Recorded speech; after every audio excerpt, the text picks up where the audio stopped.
And now I would request Vijay Kumar sir to please stay back. You can please take the seat because, oh okay. Because I asked him to stay back because he's going to be the moderator for the very next session and the final session of this third edition of the NASTech, a tectonic journey out here. We know it's the fourth day and it's going to be the final session and we wanted to make it really interesting. So here we have the moderator, Mr. Vijay Kumar sir. He's already on with us.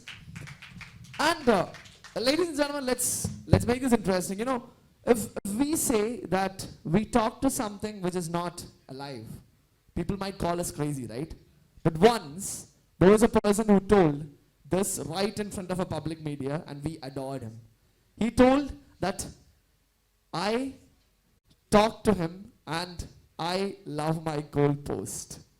Almost 2 years back, we have been seeing this person standing like a stone right in front of the goalpost for the Indian hockey national team. Ladies and gentlemen, let me invite the one and only Sreejesh PR, the goalkeeper of Indian national hockey team and the former captain of the Indian national hockey team as well.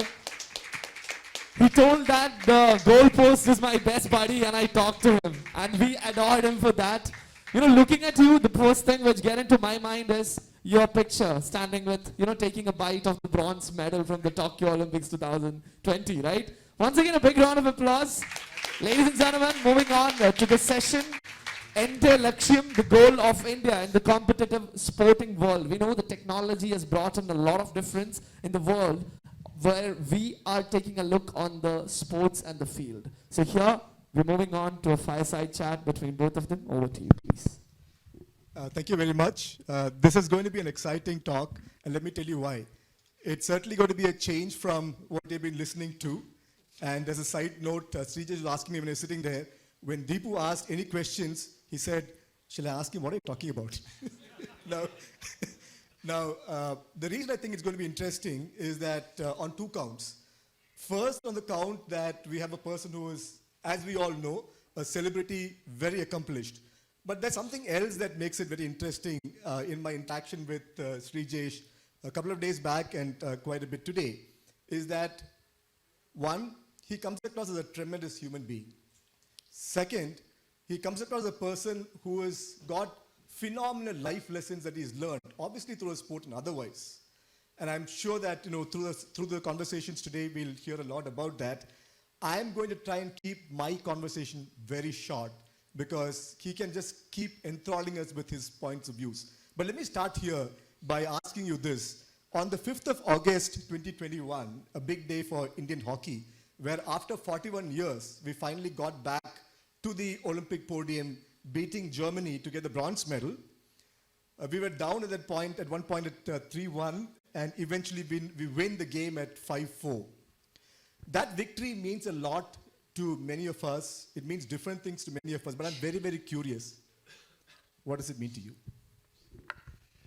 Thank you, sir. Deepu, no offense, please. I'm really sorry.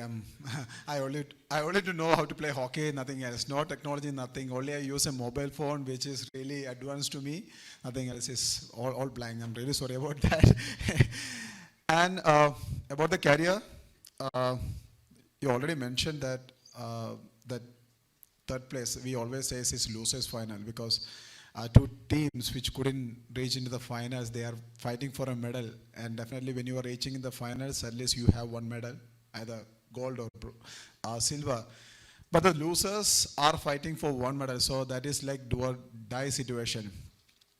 But reaching into that, there is a long story behind to that. So first thing is that I started my career in 2000. So the first day I picked up the hockey stick in G.V. Raja Sports School. From there I started my career. I joined the junior team in 2002 in the training camp. I made my debut in the team in 2004. So it's been a long career. So why I mentioned this is that 2021 Olympics, it's not a next day. It's a hard work of the last 21 or 20 years. And that day, we always talk about that 6 seconds. So that was the miracle 6 seconds because maybe God chosen me to be there for that particular day to face that ball. So that was a very tough situation because you know that that's a live streaming thing. There are millions of people watching that match, and one save, you win a medal. If you consider goal, again shootout. Now anyone can predict. I mean, it's either Germany can win or India can win. So it's like a tie situation. So how I prepare for that? That preparation started from my base. Starts from 2000 or 2002. So I dropped from national team lot of times. It's not only one, two, lot of times. I played my first Olympics in 2012, and you don't even believe we Indian team lost all the matches. Seriously, sincerely, we lost. Now you're laughing. That time, everyone laughed at us. Seriously, I mean, we Indian team used to sit in the last bench everywhere, and everyone used to smile at us like, oh, look at them. They are in the back benches. They lost all the matches. So I learned from that. In the second Olympics, I played in 2016. So there we finished on 8th. So at least we improved. 4 position we improved, and we finished 8th. We improved. So we came into the middle bench. So people say it's like at least they won, they reached in the quarterfinals, they are good. And from there also I learned something. So the learning is like the people always behind what we call the result. Definitely everyone wants result. When that situation came in 2021, that do or die situation, 6 seconds left, we got a penalty corner. If I save the ball, that's a medal. If I miss it, then it's a long story. So the only thing what I learned from those previous 2 Olympics is be at the present moment. What can you do now? That is the important thing for anyone, rather than just worrying about what is going to happen, because that prediction gives you pressure. That is what happens to everyone, right? When you are thinking about the result, that gives you pressure. And that will not allow you to do the normal thing in the normal way at the present situation. And for me, being a goalkeeper, my duty was just to think about now and reminding my players about what they should do and what is their duty. And that's what they've done. So I said to my defenders, this is the way we are going to defend this. And being a goalkeeper, my duty is like just save that ball. And I told myself one thing, Sri, last 21 years, you work hard just to save this ball. Trust yourself. See, if you don't trust yourself, no one else. So it's most important thing. So everybody, not only me, even if you trust yourself, you can do it. And I did it. And continue with our topic, it's like I took time to realize that, okay, we won a medal. Because I was too much involved into that. When I saw my players they're laughing, they are crying, they are doing everything, I took time. I was realizing why these people are doing this. But later, I realized that, okay, we got a medal. That was an history for me. I mean, in Kerala, there is a medal from after 49 years. So I was like, okay, cool, now celebrate. So that was the day. That's fantastic. And this is what I said. He's a person who's got a lot of life experience, which is very, very valuable. Before I just move on, Sujit, can you just do me a favor? We will certainly throw it up for audience questions. So can you budget some time for that and also do a time check, because I'm easily going to get lost in this conversation, which is going to be absolutely great to listen to. But here's something I would like to continue pretty much along the same lines of the question I asked, but I would really want you to delve a little bit more. Be it sport or be it any aspect, be it a profession, be it whatever your vocation, there are certain elements that are fundamentally necessary in order to succeed. I'll be very curious to know, and sports, they say, is a great place where you build character and so on. So what are some of those elements? You mentioned some of it. You mentioned the aspect of trusting yourself. You mentioned the aspect of hard work. But I'm sure these are pertinent. There are more. So what are some of those elements that you think would be very pertinent, irrespective of what you do? It can be a sport, it can be anything else, which means it can be probably relevant to all of us here as well. See, the best thing with every profession, being there, that's an important factor. So some people always, we take example of common people. We eat while watching TV, right? If I ask you, what you saw, you always remember that. You say, okay, that is a movie, very good movie. If I ask you how much quantity you ate, you can't say that, right? And after 1 week, after 1 month, after 2 months, when you check your fats, you feel like, yes, I ate a lot. So that's the exact thing with us. When you go through pain, you always think about all the negativities. Why it happens, what it happens, because of what I'm going through this. But when you get success, you take less time to postmortem, right? But you overjoy. So for us, every athlete, every sports person, everything teach you something. So if you lose a match, you postmortem. You check the videos, you check, your coaches tell you where you made the mistakes and what all area we need to improve. And when you win a match, the same way we does. And every day morning when I wake up, the only things comes into my mind is like somewhere someone is working harder to beat me on the field. So you need to wake up, put your shoes on, go for a run, train hard. So that's an important fact. One thing I already mentioned before, it's like trusting yourself. Second things, trust your progress and process. Because when it happens, some sort of time, you automatically walk. Even I does that. When I made a save, then I realized, okay, I made that save. Why? Because I trained almost 10,000 or 20,000 times the same skill. So that's helped me to do that. So when we human being become a machine, that's the times we can say is that, okay, that's the time you become a perfect person or perfect player. Because you don't need that much time to think and take a decision because you trained it. You trained it how? You trained it hard, definitely. But you trained it in the correct way consistently. That makes the ultimate result without thinking you are saving the ball. So what I'm saying, trying to tell you is like, whatever things you do, try to address that thing, enjoy that thing, and learn from that. That will help you to be the best in your job. Absolutely brilliant. You can clap if you like. No, nobody's forcing you, so don't do that. No, but I did think it was a brilliant response. I'm actually going to throw a question to the audience. Can I have a show of hands for people who have played a sport or who regularly played sport at some point in time? Hands up. Can I have a show of hands for people who have regularly at some point in their life played hockey? Interesting. So here we have a person who grew up in the state of Kerala, where I'm seeing 3 hands just go up as having played the sport. And here is a person who grew from that and became absolutely phenomenal. And not only did he become phenomenal in the field of hockey, but he actually chose it to be as a goalie as well. So I'm very, very curious. And here's what I'm curious about. One, I'm shifting a little bit into sport because that I cannot but get into sports given the eminent personality.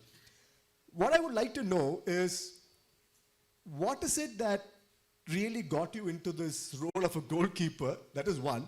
The second thing, I would imagine that when a person goes, he's a forward and he does that stunning goal, everybody notices it and it's a wow moment. Do you get those wow moments as a goalkeeper in ample measure as well? So I joined Jeeviraja Sports School in 2000, and I was searching for a sport in any sport. So I tried football, I tried volleyball, I tried basketball. I was an athlete, and at last I ended up with hockey. So in hockey, now it's 18. Before it used to be 16. So there used to be 2 spots for goalkeeper, and goalkeeper is the part of the team. So you can't play. Now you can, but that time you cannot play a hockey match without a goalkeeper. So being into the team, either you can, 10 player or a goalkeeper. So I thought, when I first joined the hockey, when I stepped into the hockey field, I seen these all hockey players. The players, they are running like literally donkeys, not horses, donkeys. Because why I says donkeys, it means you are getting a command and you are running back. Like most of you employees does, seriously. You get a command and you run behind that. Seriously, you never enjoy that, but you does it because someone is forcing you. The same way we does. So, and I was like, bit fatty, not like this, slim, fit now. I was like 5 feet high, and it's like, I mean, bulky because I never had any professional sports training in my village. So, and when I looked at the entire ground, in a corner, there are 4 goalkeepers with the entire equipments on. They're just standing, and only one thing what they've done is, and they're standing. And the kick, they stands. So I enjoyed that. I said, that's a good sport. Because being a Mallu, we always choose the shortcut, right, to get into the team. So I done the same thing. You kick, you stay, you stand, and definitely in a hockey match, you might have seen, I'm standing in the corner and yelling at people, hey, do that. All these years does. That's what they does. They sit on the top and say, do this, do that. But ultimately, responsibility is theirs and goalkeepers for sure. And that's the shortcut why I became a goalkeeper, because I don't want to run. But later on, I changed that mind. I thought running was much better than taking this or bullshit abuse. Because you know what happened? After conceding a goal, nobody will ask you how many balls you saved.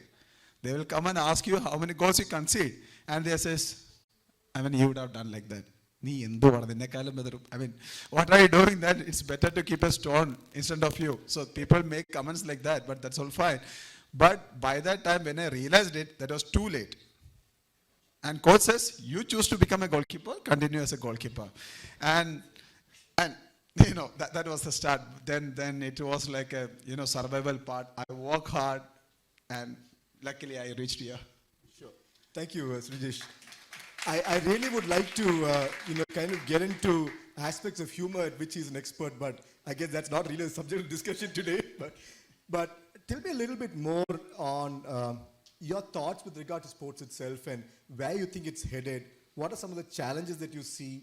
What are some of the things that probably should fall in place in order for us as a country to move forward to a better state than we are in today? One thing important is to provide the scientific training into the grassroots. See, nowadays, none of the kids are playing with the typewriter or shorthands. They are all growing up with iPhone, tabs, the MacBook Pro, whatever they want. They are thinking all about the new technologies. And we are developing in that area. But when it comes to sports, still we are following the old method. I mean, irrespective of the other countries here, USA, Australia, European countries, they are all thinking about what is happening right now, what all things we can introduce, and how we can develop the new generation in a better way so that they can dominate this world. And so when you are looking into, in my village, I don't think any of the school can provide the kids with a better gym facilities, better track and field facilities, or international level standard grounds. So these are the basics to develop. These are the things we need to introduce to the kids so that when they grew up, they already knew that, okay, these are the things I should do to become a pro player. And second thing, in India, we do have a culture. I should say that during this, I take an example of in this World Cup, this Football World Cup, in one of the newspaper, it came that one of the team's sub-staff is a Malayali, right? So now, this is what we does. In hockey team, we do have a job. This says, in US, with the steam, they found out the engine of train, the steam engine involved. What we found out, Italy. Right, with the steam, we found Italy. And what Pakistani does, okay, there is no media, no? So what they does, they put a sticker made in Pakistan. So this is what we develop. And that is what happens with every time. So we don't upgrade our sports culture in India. That is why 39 billion people, and we are still celebrating Neeraj Chopra's one gold medal. That is like really pathetic. In NASA, in any place, when you look into that thing, we are producing a lot of scientists. We are producing half the medical staff, all these technologies, everything. We are doing that. But in sports, why we are not doing that? Because we are not providing anything to the grassroots level. So that is the main reason why we are standing now. Thank you. Thank you very much, Sreejesh. Now, if you look at it, there are, I can clearly see three different stakeholders who are trying to promote sport. There are probably more. One is, of course, the government, and you know that very well. The second really is there are a lot of these sports federations. I was saying, can you hear me? Can you hear me? So I was saying there is a government, there are the sports federation, and increasingly what we are seeing, there are also a lot of private parties which are entering into the area of sports. One that I can think of where there is a ex-hockey captain who's now the CEO is the Olympic Gold Quest. For those of you who don't know, Olympic Gold Quest is a fantastic initiative that was started by Geet Sethi and Prakash Padukone, largely in response to the fact that we're not winning medals. How do we win medals? And the story is fantastic because it actually got down to getting people like PV Sindhu and many others on track. The reason I ask this question is also because there might be people here eventually. I know of people in Kerala who do something similar, maybe smaller scale. There are probably lots of them. And maybe there may be opportunities some of them can support. So my question to you really is, where do these three, if you look at these three, the government, the sports federations, and most particularly the private parties, do you see that as something which is going to kind of significantly improve things going forward? And my emphasis will be the third one, because I might not be as optimistic of the first two, if you'll pardon me for saying that. But I'm very keen to know if you think the third is something which is high potential and one that will take things forward.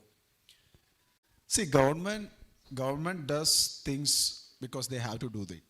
I don't know. I mean, in the high class, as I mentioned before, we are having international coaches, trainers. We are getting all these facilities on the top level. But when it comes to grassroots level, where we are lacking. And second thing, you are talking about the Gold Coast.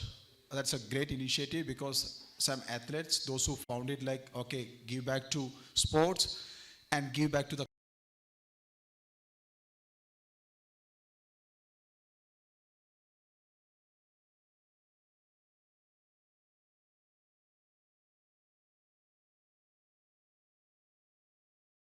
money, I will get you business. You are interested, you are working hard, I will help you to become a super player. So these two areas are really good and which is really, really appreciable. But the third part, maybe I feel it like the mentality of people. I mean, in this group, how many of us going for a walk in the morning? Do we have that sports culture?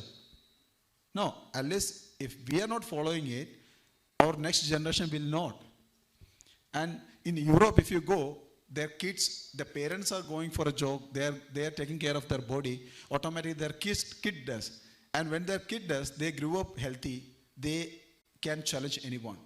And they are creating a healthy kids or healthy future. And but respective of us, when it comes compared to India, we always think about education is most important, right? And when you educated, when you reach in a top level, you earn money and you spend that money on some sort of entertainment like alcohol or any other things. And once you get addicted to that, you spend half of your money into the hospital. And what you earn, if you earn 1 lakh, 50,000 you spend in bar and 50,000 you spend in any hospital. But instead of that, if you started to develop a sports culture, a healthy culture, that will help us to find out the real talents. If nobody can say that, okay, the backbenchers only can do sports. The front benchers can do. If somebody is having a first rank or somebody is having a post-graduation degree, they can also do sports. They may be a good sports person. They can take decision quickly. They can provide good result in Olympics. But the only thing is that we categorize things. I am a doctor, my kid should be a doctor. I am an engineer, my kid should follow my footpath. No, that is wrong. So we should not generalize or we should not predict things. We should allow them to do their things. We introduce them to sports. We enjoy that sports. Let them be healthy. Let them grow up like, enjoying, entertain with all these sports. Then in the future, we can find out more talents. From the talents, we can get the cream for the country. With that cream, we can get medals in Olympic Games. Excellent. Beautifully said. You talked about building the sports culture, so let me just check with you on this. Is cricket the bane of building sport culture? See, we can't say that. In some countries like Argentina, I don't think they will play cricket. But they do have football like anything. But the effort and energy we spend on playing football, it's far, far higher than the playing on cricket. So the same way, we hockey players, in 33 minutes or 32 minutes, the normal player cover almost 8 kilometers. That is like, Sreejesh, I'm going to interrupt you. My question is slightly different, I think. yeah. What I was wanting to ask, and I didn't clarify it clearly, is that there is so much emphasis given to cricket that many others are getting compromised. So therefore, if you're really looking at building a sports culture, cricket is getting so much of prominence that a lot of others get neglected. Is that the case? No. That's a case of business.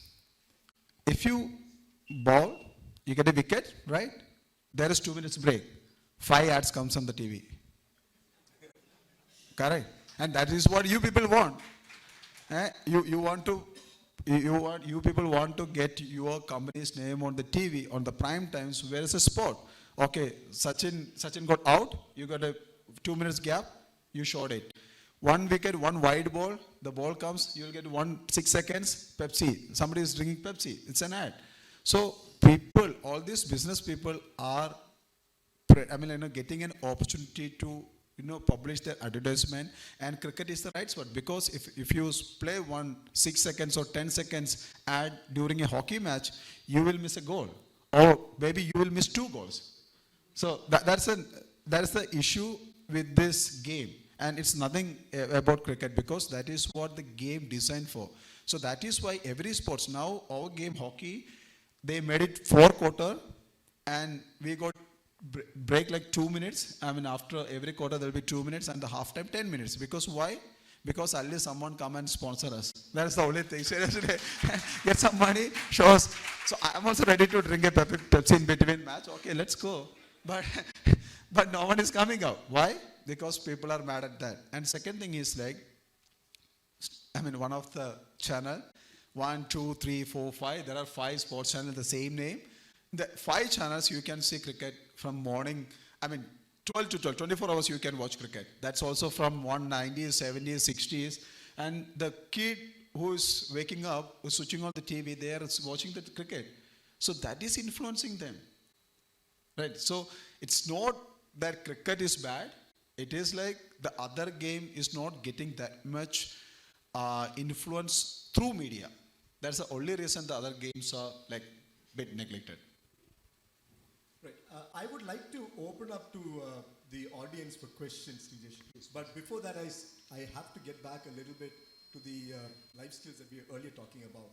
And this, I think, is something which would be very useful to hear your perspective.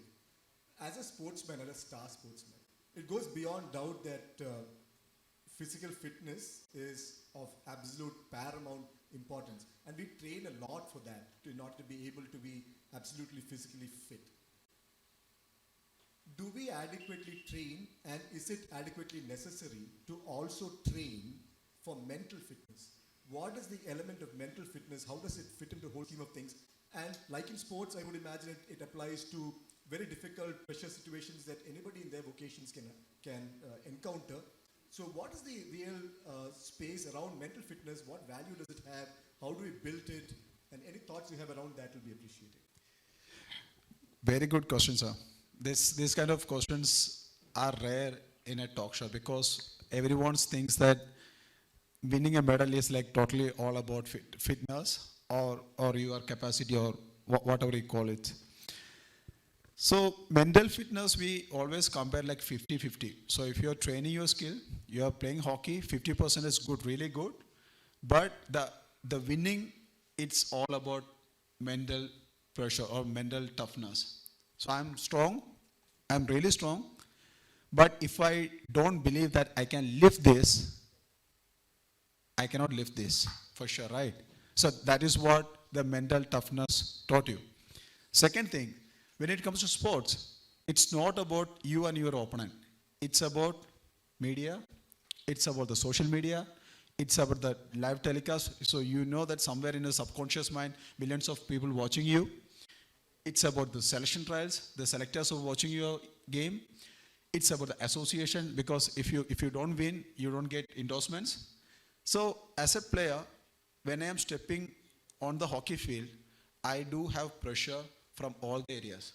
Even, as our discussion happened earlier, even a person who never played hockey, they will expect us to perform really well. And if you lose, definitely they will give you advice, that's for sure. In India, advice is totally free. Right, everyone gives you advice. So when it comes to you, if you are not able to handle this pressure, to focus on your basic things, then everything is done. The hard works which you've done last 300 days, it's vanished. It's nowhere. So mental toughness is the important factor to win, or important thing to win an Olympics medal. I'll give you an example. So you've done everything perfectly. You trained. As an individual, I train almost 310 days in the training camp, including my tournaments.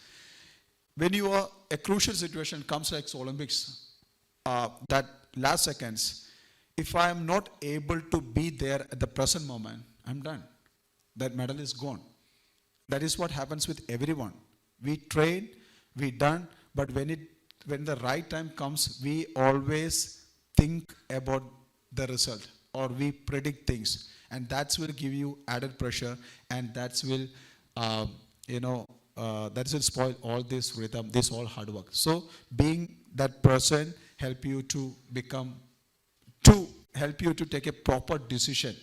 So mental strength comes like involving in your practice. So that's what I mentioned earlier. When you train, you need to experience that. I take an example of eating. So when you count, okay, I eat 1 chips, 2 chips, you feel like you started to think, okay, I ate 2 chips, which cost you 50 calories. If you want to burn 50 calories, you need to walk another 30 minutes on the treadmill, or you need to run 15 minutes. That gives you memory power. That gives you that muscle memory. When the right time comes, that will help you to take the decision. So when you work for your physical, simultaneously you need to work for your mental as well. So most of you people might have feel the same things. When it comes to a decision making, you always feel like, what should I do now? Whether I should take a call yes or no. But that's the times when you really think that, okay, if you go through your basic in a right way, you take the right call. But when you lack, that's it. Then you self-doubt yourself, you take a wrong call, and that will end up in a wrong decision. Isn't that brilliant? Having asked the question of mental strength, I must also ask you, how do you handle failure? It's really simple, because I fail most of the time. See, now, the thing is that, failures is really tough to handle, but it's really easy to handle. You just need to enjoy that. When you started to enjoy that will teach you. So what happened, every one of us wanted to forget about our failures, right? I don't want to remember my failures. But if you think about that failures, that will teach you why I failed. That will teach you what happened, why I failed. That question mark, why? That is the positivity in that negativity. Because if you keep on asking yourself why, you end up with a positive answer. And when you realize that positive answer, when the same scenario come next time, you have an answer with you. Because I told you that 2012 we lost all the matches. Why? I asked the same question to me. Why? 2018 we lost in the quarterfinals. That's the end of our tour. I asked myself why. In 2021 we came in this almost same scenario. In the semi-finals we lost with Belgium, and we had only one opportunity to win a medal. And why we won that? That question, why? So I do have my answer. I do have my answers. It's like for my team, that why was responsibility. Because nobody was there to take the responsibility of failure. So one of us, when the meeting comes, I say, see, the failure comes. If the team fails, we take the responsibility. The youngsters are safe. Then they got that energy. They said that, okay, I'm safe, because every one of us insecure in our position. And that insecurity is the reason to fail. So this is my mantra. I always ask why. Why it's happened. That why. The end is like, what it says. End is like, that's why end up in a positive note. And at the end, the failure teach you why you failed and what you should do to win. So definitely, when you fail, accept it, react to it. If you want to cry, cry. That's what I do. If I want to cry, I cry. I talk to my pads. People always look at me and says, goalkeepers are crazy. Definitely we are crazy. And we talk. I talk to my goalpost. I abuse goalpost. I abuse my pads. So that's why I take off my emotions. Then I ask that why question, why? And definitely, I know I took the long route to you, but it's an easy thing. When you success, you celebrate. You start to celebrate when you fail. Then let's see what happens. This is absolutely brilliant. And in everything you say, there is actually a whole lot of pearls of wisdom. I couldn't but miss the fact that as a veteran now, a senior most player in the country, maybe even globally, Sreejesh said this very beautifully. He said that when we fail, we take responsibility and shield the youngsters from it. It's all leadership lessons also that keeps coming in from a lot of what you say. But I must tell you this, that when I asked you this question of how do you handle failure, I actually thought you were going to respond saying, what is failure? I've not heard of it, but you're of course too modest and too humble to do that, as is obvious. I'm now going to open the floor for audience questions. Could you please introduce yourself? And can I come back to you next? There's a gentleman behind. Could you please introduce yourself and then ask the question? Thank you.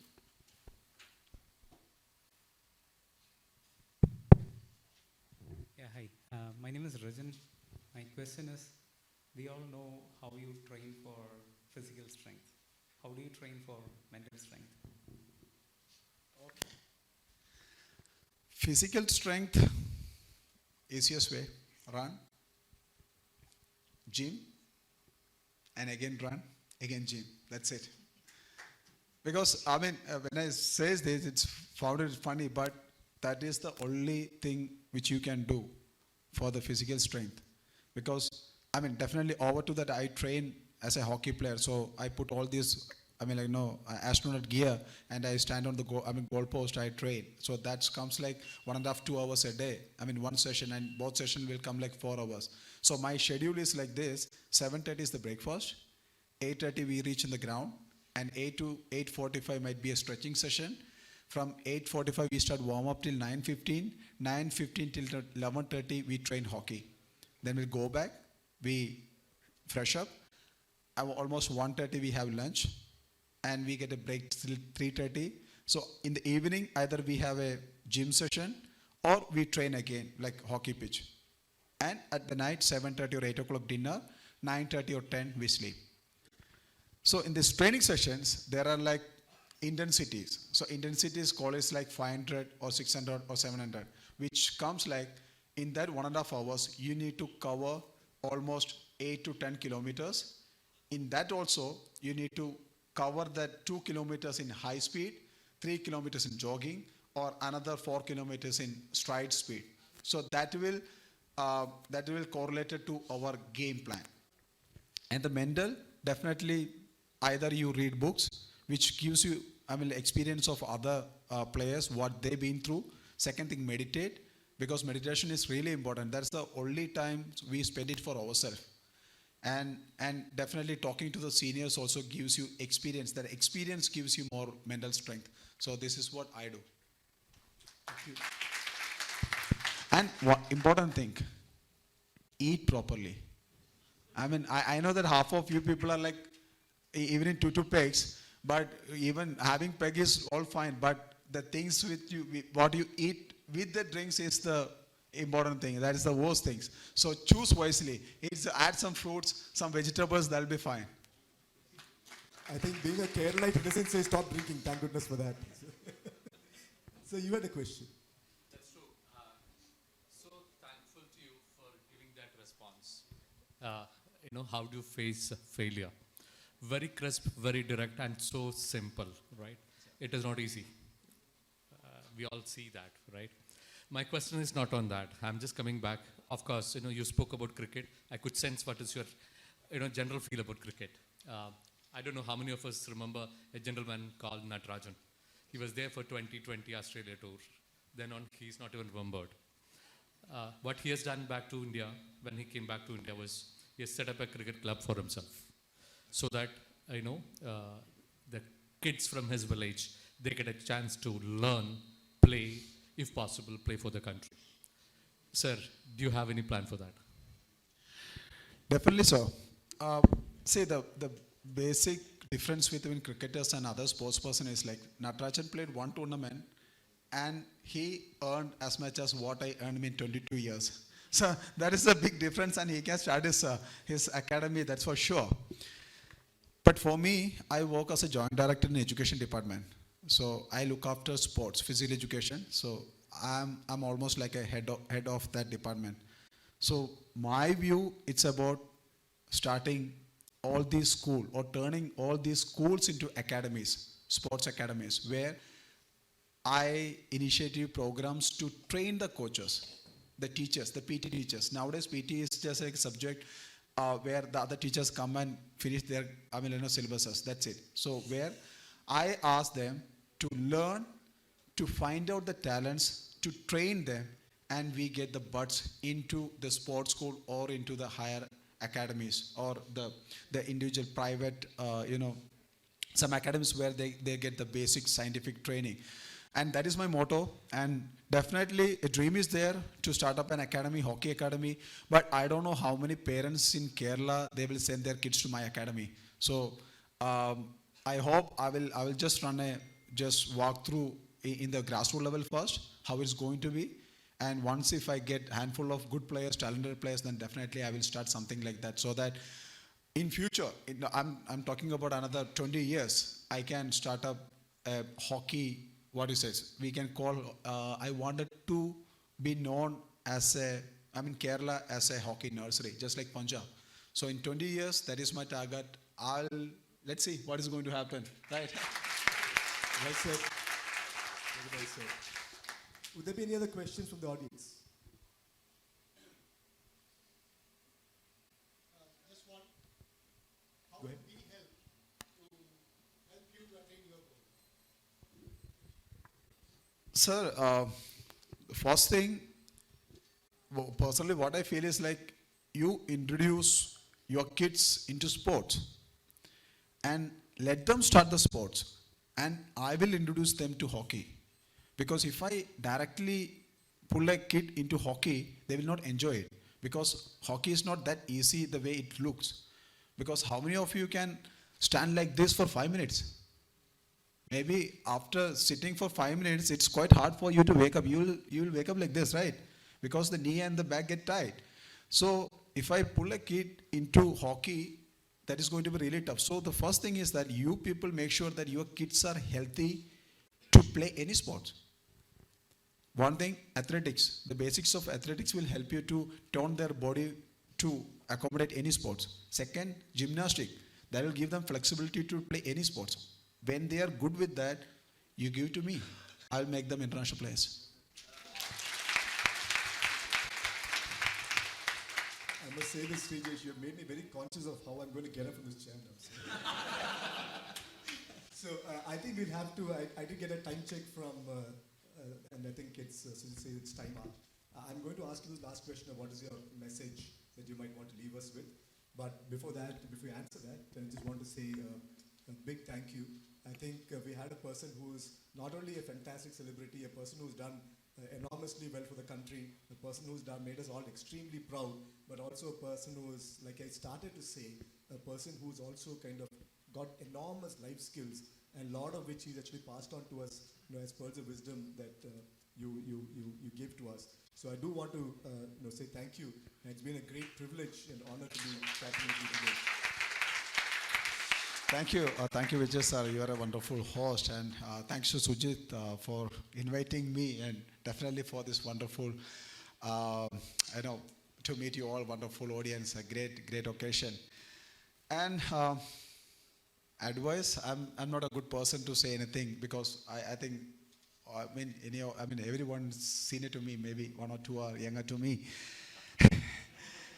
See, in 2000 when I started hockey, I never thought I will sit here. Okay, I never thought I will play in Olympics. I never thought I will wear the blue jersey for the nation.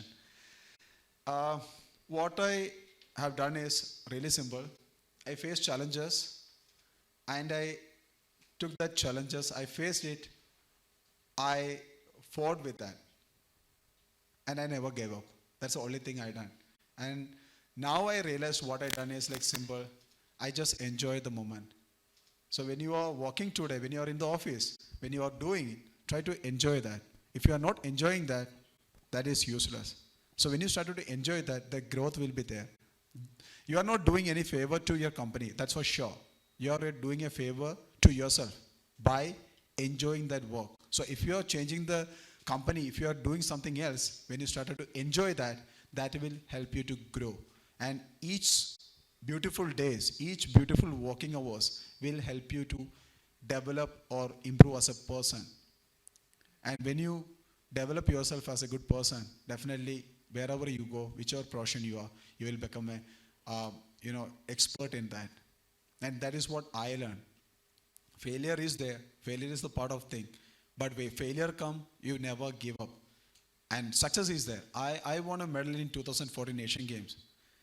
When success comes, you never think that, okay, I achieved everything. Oh, okay, I can do that. No, that's all part. So what is ultimately something else is waiting for you. Just keep moving on. Just keep, once you achieve your, definitely you should have a target. So I always feel like 2036 or 2038 Olympics, I wanted to become the chief coach of the Indian national hockey team. That is my dream. And for that, these all games are giving me lessons to how to become a good player and how to become a good coach. The same way, you should have a long target, but you should keep a small targets where today you go, you achieve this. For quarterly, this is my target.